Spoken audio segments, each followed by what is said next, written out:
이 장에서는 공격성에 대해 다룰 것이다. 여러 종의 생존 기계는 다양한 방법으로 다른 생존 기계에 영향을 준다. 포식자와 피식자의 관계, 기생자와 숙주의 관계, 먹이를 놓고 싸우는 경쟁 관계일 수도 있다. 같은 종끼리는 더 직접적인 방법으로 서로의 생활에 영향을 미친다. 먹이나 생활에 필요한 자원, 교미 상대를 놓고 직접 경쟁하는 대상이 되기 때문이다.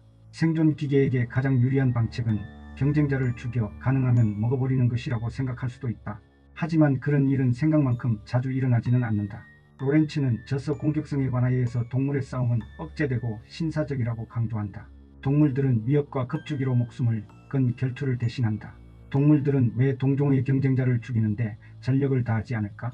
그것은 경쟁자와의 싸움으로 힘을 소진하거나 상처를 입게 되면 다른 경쟁자에게 이득을 빼앗길 우려가 있기 때문이다. 오히려 싸움을 피하고 내가 더 강해질 때까지 조심하면서 기다리는 편이 더 나을 수도 있다. 싸움을 할지 말지 결정하기에 앞서 손익계산을 하는 동물 행동은 분석 가능하다. 메이너드 스미스는 게임 이론이란 수학의 한 분야를 응용하였다. 그가 소개하는 중요한 개념은 진화적으로 안정한 전략이다. 전략의 일례를 들어보면 상대를 공격하라, 그가 도망치면 쫓아가고 보복해오면 도망쳐라 같은 것이다. ESS는 개체군 대부분이 그 전략을 채택하며 이를 능가할 다른 대체 전략이 없는 전략이라고 정의된다. 환경에 어떤 큰 변화가 일어나면 잠시는 진화적으로 불안정한 기간이 올 수도 있고 개체군 내에서 변동이 생길 수도 있다. 그러나 어떤 전략이 ESS가 되면 그것은 계속 ESS로 남는다. 이 개념을 동물의 공격적 행동에 적용하기 위해 메이너드 스미스가 제시한 단순한 가상 사례 하나를 고찰해보자. 하나의 개체군에 비둘기파와 매파가 있다. 비둘기파는 싸움을 피하고 도망치는 개체다. 매파는 한쪽이 중상을 입거나 죽을 때까지 싸운다. 만약에 매파가 대부분이면 매파끼리 싸움으로 매파 개체가 줄어들고 비둘기파가 늘어난다. 그리고 비둘기파가 대부분이면 매파의 공격으로 비둘기파는 줄어들 것이다. 이런 변동을 거쳐 비둘기파와 매파는 진화적으로 안정된 비율에 이르게 된다. 실제로 이것은 매파 유전자와 비둘기파 유전자의 안정된 비율이 유전자 풀 내에 확립된다는 의미다. 이 상태를 유전학 용어로 안정다형, 스테이블 팔리모피즘이라고 한다. 매파와 비둘기파 이야기는 단순함으로 자연계의 실제 모습은 아니다. 그러나 자연계를 이해하는 데 도움이 되는 모델이다. 이것을 좀 더 정교하고 복잡하게 만들면 현실 세계를 좀 더 잘 묘사할 수 있다. 그러기 위한 하나의 방법은 전략을 추가하는 것이다. 메이너드 스미스가 추가한 전략은 보복자, 불량배, 시험 보복자이다. 이들은 조건부 전략자다. 보복자는 매파에게 공격당하면 매파처럼, 비둘기파를 만나면 비둘기파처럼 행동한다. 불량배는 매파처럼 행동하지만 반격당하면 즉시 도망친다.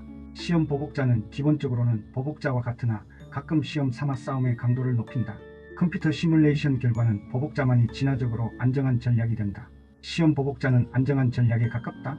그러나 이처럼 우리가 임의로 정한 단순한 모델에서 얻어지는 결과와 실제 자연계에서 일어나는 현상은 차이가 크다.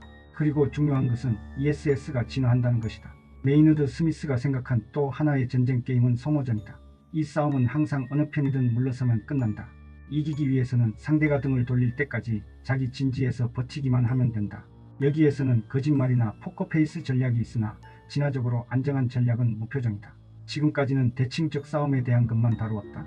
이것은 하나의 모델을 만들기에는 편리하지만 별로 현실적이지 않다. 그래서 파커와 메이너드 스미스는 비대칭적인 싸움을 검토하였다. 비대칭은 크게 세 종류가 존재할 수 있다. 첫째는 몸의 크기나 전투 능력이 다른 경우다. 둘째는 승리에 따른 이익이 개체마다 다른 경우다. 셋째는 순전히 인위적이고 전혀 무관해 보이는 경우다. 이러한 비대칭성으로 인해서도 ESS가 생겨날 수 있다는 것이다. 셋 중에 가장 중요한 것은 첫 번째일 것이다. 덩치가 큰 개체가 싸움에서 항상 이긴다면 전략은 명확하다. 상대가 크면 도망가고 작으면 공격하는 것이다. 역설적 전략도 있다. 상대가 크면 공격하고 작으면 도망가는 것이다. 역설적 전략이 성공하려면 개체 수가 압도적으로 많을 때만 가능하다.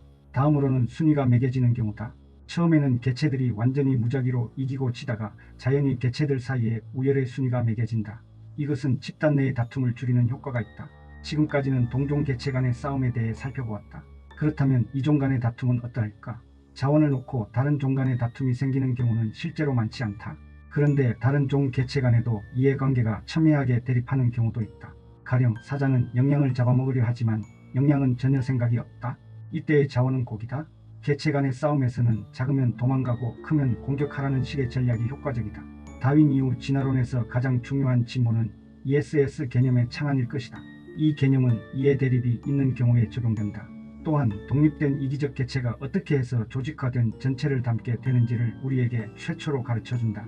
ESS 개념은 장기적으로 생태학의 혁명을 불러일으킬 것이다. ESS 개념은 유전자의 관점에서도 유효하다.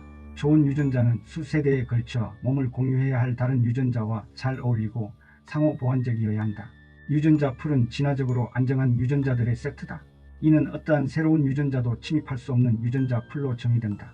그러나 어떤 새로운 유전자가 그 세트에 침입하는데 성공해 유전자 풀에 퍼질 수도 있다. 그러면 불안정한 과도기를 거쳐 진화적으로 안정한 새로운 조합이 만들어진다. 작은 진화가 일어나는 것이다. 잘 통합된 몸은 이기적 유전자들의 진화적으로 안정한 세트가 만들어낸 산물이다.